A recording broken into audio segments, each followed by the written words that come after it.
Welcome back to another technical deep dive here in the debug zone. Today we're tackling a big question and breaking it down with insights from other users.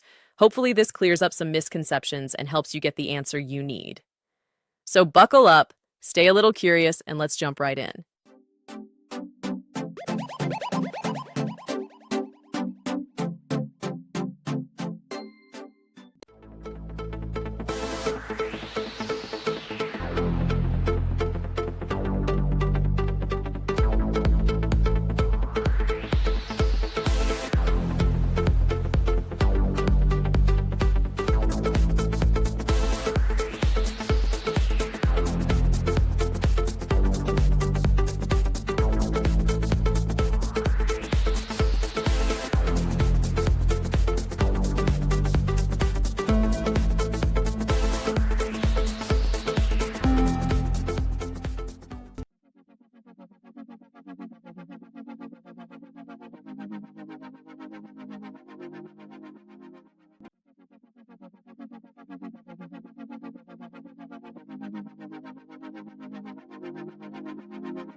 And that's a wrap.